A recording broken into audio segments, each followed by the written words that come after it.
ډاکوګان ډېر دي، دا د سرو زرو دوکان وتړه. خلک دې غرق کړل، د ظالم لوري ګرېوان وتړه. نن د نجونو د تیونو په منځ کې د هغه چاک په اړه خبرې کوو چې د نجونو د کمیس له غاړې ښکارېږي. ګرېوان چاکي که څه هم په ځینو فرهنګونو کې د ښکلا او شهوت نه ښه ګڼل کېږي، ولې په نورو کې لا هم تابو ګناه ده. قرآن کې د جیوب لفظ راغلی او امر شوی چې ښځې د خپل ګرېوانونه پټ کړي. ګرېوان چاکۍ ته ډیکالوتاژ هم وایي او فرانسوي ژبه کې دا کلمه د غاړې ښکارولو په معنا ده. د نړۍ ډېر هیوادونه د جامو اغوستلو ځانګړی کوډ لري چې په ښوونځیو، کلیساو او کارځای کې د ډېرې ګرېوان چاکۍ اجازه نه ورکوي، ولې په حوضونو او د سمندرغاړې ساحلونو کې تر ډېره پورې د سینې چاک ښکارولو اجازه ورکوي. مګر د تیونو د څوکو او د هغو شاوخوا تورو حلقو د لوڅولو اجازه نه لري او دا کار جنسي اهانت ګڼل کېږي. نجونې ولې د کمیس له غاړې د تیونو چاود ښکاروي؟ هغه نجونې چې غټ تیونه لري په عمومي ډول له غاړو څخه تیونه راوځي، دا ځکه چې جامې د دوی د سینو په برخه کې تنګې وي او تیونه خپل ځان ته د راوتلو لاره پیدا کوي.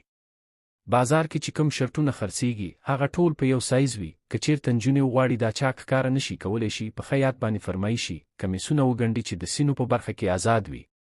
هغه نجونې چې جامې اوږدې غاړې لري د تیونو درزې ترې ښکاري. دا نجونې یا په ناپامۍ کې یا په پام سره غواړي د تیونو ترمنځ چاکې ښکاره شي. هغه نجونې چې په ناپامۍ کې د سینو چاک ښکاري ډېره وخت په کور کې د کار کولو په وخت کې ځان ته پام نه وي، یا د بیړې په وخت کې چې نشي کولی ځان پټ کړي، یا هم دوی ته د سینې چاک ښکارول عادي وي. هغه ښځې چې غواړي په آګاهانه ډول د سینو چاک ښکاره کړي لامل فیشن او موډ دی. له دې څخه بغیر هغه نجونې چې غواړي نارینه خپل تاثیر لاندې راولي او هغوی راوپاري لاسې غواړي د سینو چاک ښکاره کړي. هغه څوک چې یو څه لري د پټولو هڅه نه کوي، لکه یو شتمن خپلې پیسې نه پټوي، نو تیونه چې د یوې نجلۍ تر ټولو غټه سرمایه ده ولې پټ کړي؟ دا خو معلومه ده چې نارینه د نجونو د کوناټیو او سینو چاکونه ډېر زیات خوښوي، خو پوښتنه دا ده چې نجونې هم دا خوښوي چې څوک یې د سینو چاک ته وګوري. د دې پوښتنې ځواب هم هو هم نه. مختلفې نجونې په دې اړه مختلف برخورد کوي. ځینو نجونو ته هغه نارینه چې د دوی د سینو چاک ته ګوري ډېر بد اخلاقه، لوچک او بې تربیه ښکاري. چې کله مو د نجونو د سینو چاک ته وکتل او هغوی کارجنې شوې، یا تاسو ته هېڅ توجه ونه کړه او ژر یې د دې هڅه وکړه چې خپلې سینې پټې کړي، نو پوه شئ چې لامل به یې څه وي. که چېرته د نجونو د سینو چاک ته په کتلو سره د دوی رنګ سور شو او د شرمندګۍ احساس یې وکړ، دا نجونې په خپل ځان ویاړي او خوښیږي چې نارینه ورته وګوري. داسې شرمندوکې نجونې شاید د مذهبي او کلتوري دودونو له امله خپلې سینې پټې کړي، خو د دوی د مخ له علامو پوهېدلی شي چې نجلۍ اصلاً نه غواړي چې سینې پټې کړي. که چېرته د نجونو د سینو چاک ته په کتلو سره هغوی هیڅ هم ونه کړل او خبره یې عادي وګڼله، داسې نجونې بې تفاوته دي.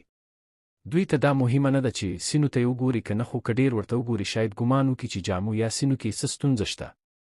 که چېرته د نجونو د سینو چاک ته په کتلو نجونو رضایت وښود او یا یې لاسې غوښتل چې نارینه ورته وګوري، داسې نجونې له نارینه څخه تمه لري. د امریکایي فلمونو ښکولې لوبغاړې او موډله ماریلین مونرو ویلي، سانسورګران د سینو له چاک سره مشکل لري او تر ټولو لوی مشکل بیا هغو ښځو سره لري چې سینې چاک نه لري. ماریلین مونرو له مرګ 50 کاله وروسته د ګرېوان چاکۍ ملکه وټاکل شوه. له میلاد نه 2600 کاله مخکې د مصر د شهزادګۍ نوفریت مجسمه داسې جوړه شوې چې د سینې چاک او د تیونو غوټې د جامو له پاسه ښکاري. په 14مه پېړۍ کې په عثماني امپراتورۍ کې به اصیلو او د لوړ مقام لرونکو ښځو د انتاري په نوم یو ډول کمیسونه اغوستل چې د سینو زیاته برخه به یې ترې ښکارېدله. د دا ډول کمیسونو د اغوستلو حق بد لمنو ښځو نه درلود. په هند کې د ګورکانیانو د امپراتورۍ په وخت کې هندو ښځو به خپلې سینې پټولې، مګر درباري مېرمنو به هغه جامې اغوستې چې د سینو چاکونه به یې ترې ښکارېدل.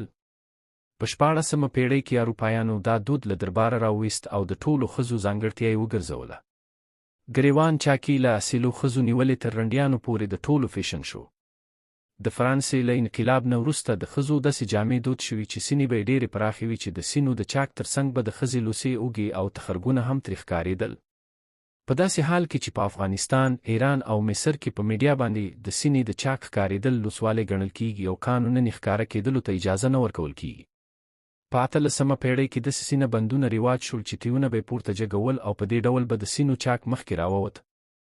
د سینه بند جوړولو کمپنۍ په شلمه پېړۍ کې ډېره مخته او شاته لاړه چې په دې جګوالي او ټیټوالي کې د ګرېوان چاکۍ اغېز ډېر زیات و. انډرویر برا یا هغه سینه بند چې لاندې خواته یو قسم کله که پټۍ لري او تیونه پورته خواته نیسي او په سینه کې چاک پیدا کوي او یا فیصده ښځې کاروي او په 2001 کال کې 3.5 میلیونه خرڅ شوي و.